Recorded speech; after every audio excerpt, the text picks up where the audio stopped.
গেল ঈদে মুক্তি পেয়েছে পূজা চেরি অভিনীত সিনেমা লিপস্টিক। সিনেমায় নায়কের চরিত্রে অভিনয় করেছেন আদর আজাদ। বর্তমানে সিনেমাটির প্রমোশনের জন্য বিভিন্ন জেলার সিনেমা হল, সিনেপ্লেক্স ঘুরে বেড়াচ্ছেন লিপস্টিক টিম। দর্শকদের সঙ্গে কুশল বিনিময়ও করছেন তারা। এবার সিনেমার প্রমোশনে গিয়ে চিত্রনায়িকা শাবনূরকে নিয়ে মন্তব্য করেন পূজা। শুক্রবার লিপস্টিকের প্রমোশনে বগুড়ায় গিয়েছিলেন নায়ক নায়িকা সহ কয়েকজনের একটি টিম। প্রথমে যান বগুড়া ধুনটের সেই ঝংকার সিনেমা হলে, যেখানে টিকিটের সঙ্গে দর্শকদের বিরিয়ানির প্যাকেট দেওয়া হচ্ছে। পরে বগুড়ার মধুবন সিনেপ্লেক্সে যান।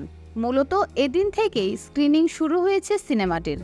দর্শকদের খুব ভালো সাড়া পাচ্ছেন জানিয়ে পূজা বলেন, আমি তো বেশ কিছু সিনেমা করেছি, এর মধ্যে অধিকাংশ সিনেমারই প্রশংসা করেছে দর্শক, তবে কিছু কিছু দর্শক আবার নেগেটিভ কথাও বলেছে।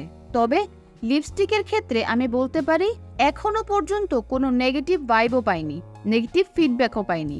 এই ব্যাপারটা আসলে আমাদের সবার জন্য খুবই ভালো। অভিনেত্রী বলেন, এখন পর্যন্ত যে যে সিনেমা হলে গিয়েছে সবগুলো সিনেমা হলের দর্শকই খুব পজিটিভ। আমরা সিনেমার শেষে হলগুলোতে গিয়েছি দর্শকদের কেমন লেগেছে এটা জানার জন্য। তারা সবাই খুব এক্সাইটেড ছিল। এই সময় শাবনূরের সঙ্গে তুলনা নিয়ে পূজা বলেন, অনেকে আমাকে শাবনূর আপুর সঙ্গে তুলনা করেন। কিংবদন্তি কোনো আর্টিস্টের সঙ্গে তুলনা দিলে অবশ্যই ভালো লাগে। তবে আমরা যারা নতুন এসেছি এবং কাজ করছি তারা আসলে নিজের পরিচয় নিজেদের পরিচিত করতে চাই। আমিও চাই সবাই যেন আমাকে আমার নামে চেনে। আর শাবনূর আপুর নাম তো ভালোবাসার নাম। অন্য সবার মতো আমি নিজেও ব্যক্তিগতভাবে অনেক বড় ভক্ত তার। তিনি বলেন, শাবনূর আপু ব্যক্তি হিসেবে অনেক ভালো একজন মানুষ, তাই তার সঙ্গে আমার তুলনা করবেন না।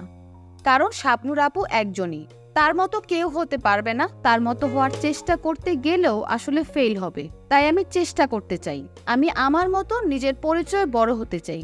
উল্লেখ্য, লিপস্টিক সিনেমাটি নির্মাণ করেছে কামরুজ্জামান রোমান। কাহিনী, চিত্রনাট্য ও সংলাপ লিখেছে আব্দুল্লাহ জহির বাবু। মূলত সাইকো থ্রিলার গল্পে নির্মিত হয়েছে সিনেমাটি। এতে পূজা, আদর ছাড়া আরও অভিনয় করেছেন শহীদুজ্জামান সেলিম, মিশা সওদাগর, নাদের চৌধুরী, চিকন আলী, ফারজানা ছবি, মনিরা মিঠু প্রমুখ।